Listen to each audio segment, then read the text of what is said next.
very happy despite of our challenges that we experienced earlier.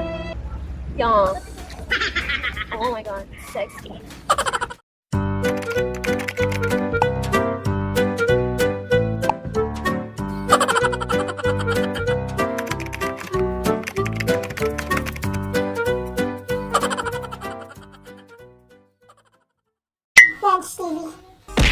Okay guys, isi-summarize ko po lahat ng kailangan nyo po prepared kung pupunta po kayo dito sa Splash Island. Unang-una, kailangan hindi po kayo magdadala ng mga pagkain or kahit man ng tubig. Kasi ganun din, magiging useless yun guys. Kung meron kayong car, so pwede nyo pong iwan sa sakyan. Pero guys, ang ticket po dito guys, once na nawala yung ticket or lumabas po kayo, automatic, panibagong bayad na naman po ang gagawin ninyo. Kaya guys, kailangan pag pumasok kayo, automatic guys, prepared na po yung lahat. Lahat-lahat na gamit is, yun na po yung lahat na dapat yung gawin. Bawat rides po dito, may kanya-kanyang oras. Hindi ko alam kung bakit nila ganun yung strategy nila dito, but siguro dahil sa lifeguard. Sa bawat rides, syempre kailangan nila ng maximum siguro ng 10 lifeguard or siguro 5 lifeguards para ma-secure yung safetyness ng kanilang mga guests. And then guys, yun nga pala, yung pagkain dito is for sure mahal.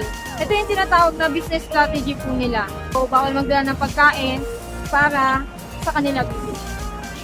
And then, bago kayo mag-rides, of course, kailangan sure po kayo guys na wala kayong mga sakit like puso or asthma or kung meron kayong sakit sa likod.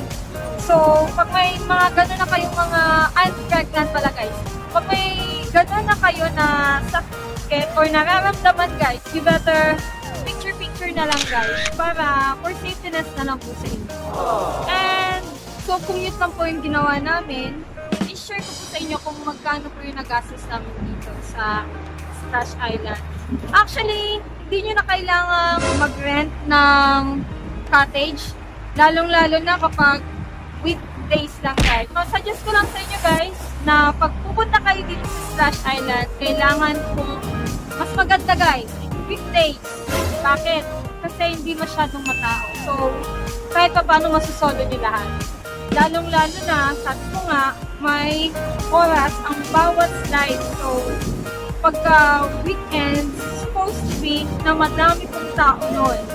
And, parang suffocated din. Yun nga, bawal po dito is pag maliligo po kayo na kamao. Lalo na kapag may mga bubones or yung nabibeltan.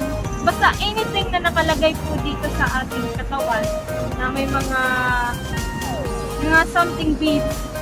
So, bawal po.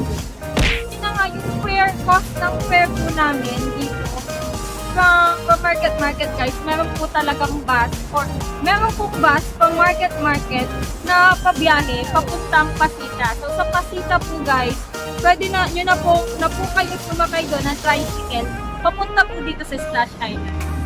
So, from doon, 68 pesos.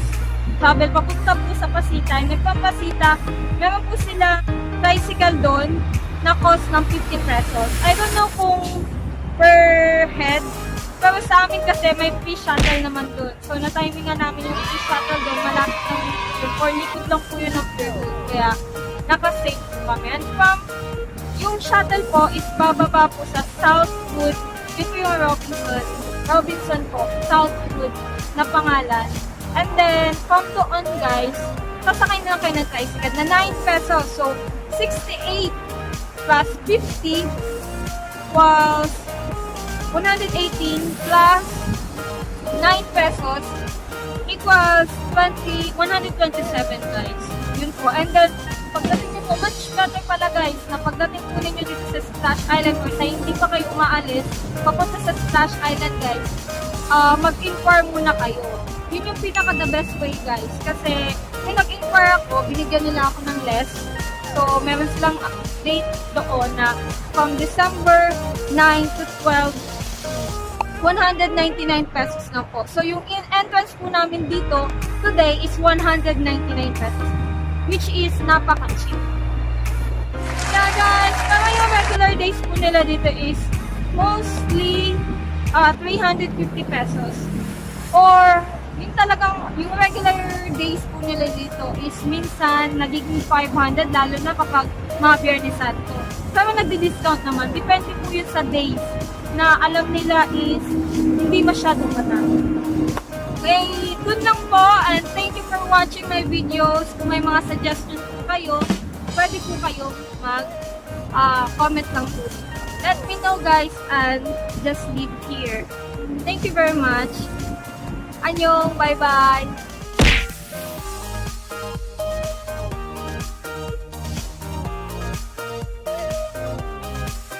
So, ito pala yung rides.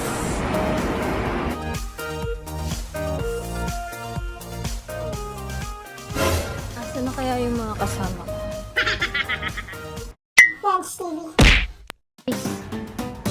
Ito na nga talaga yun, yung mga kasama kong to. Yun na. Diyos ko, ginagit na.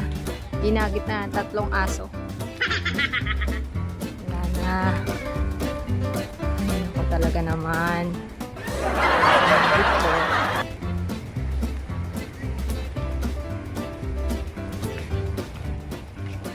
Ang sinabi ko sa kanila, mag-enjoy lang, maligo. Hindi mag-uyab-uyab. Wala natin umalis dito guys. Kasi baka hindi nila na stalker. Guys, ayan sila.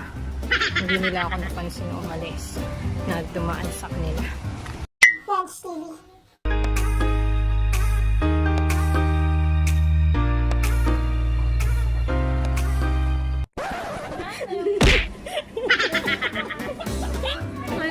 Grabe oh. Visit kayo. Ipakita niyan. Si ano, si Ling, simple lang no, pero hindi makakabog.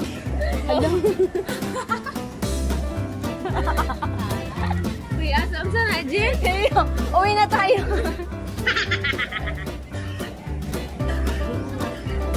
Ano kapatid, kaya mo pa?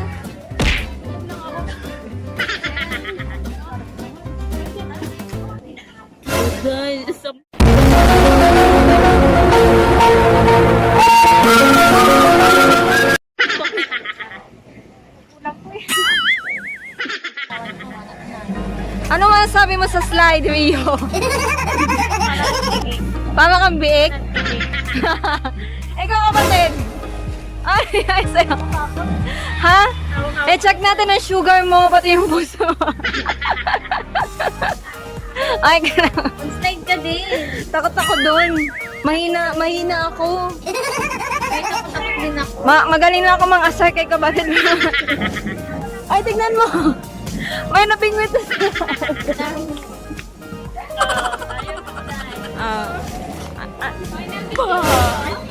Ano ba sabi mo sa mga rides? Feeling ko na I'm just enjoying the moment. nawala na yung sakit. Feeling ko. Doon kami sa bamboo. Oh, doon kami. Si Jen, hindi lugi si Jen kasi pati yung tubig ng nasa kanya na. Napasok ka sa na-absorb niya. Maligo na ako. Nagbatlaw ka na? Hindi, maliligo pa lang ako. Okay na tayo? Hindi! Hindi kayo, okay lang. Sakay tayo doon sa isang ganun. Nakikakakap na tayo. Saan ba yun? Mahina talaga ako dun. Patingin niyo kapatid. 3 yung kuan. 3 ata. 3 yung kung saan tayo nagpicture, yung nakadapa. 3 yun niya na gano'n eh. Oh, before kami umuwi, maliligo muna ako. Siyempre. Yan, watch nyo muna kami guys.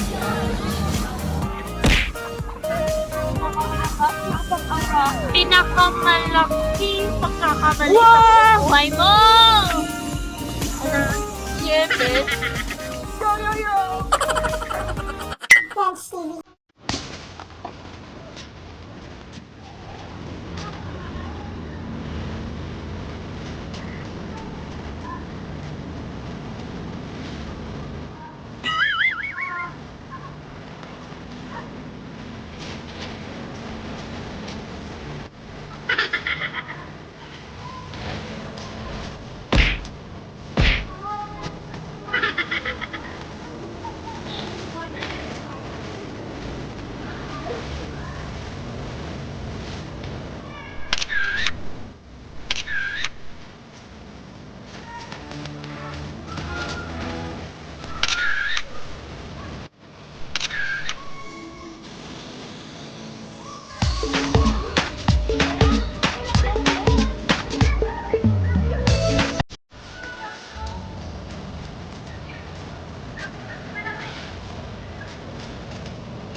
finally, we're here at Splash Island now. We're so very happy despite of our challenges that we've experienced earlier. Yeah. Oh my god, sexy.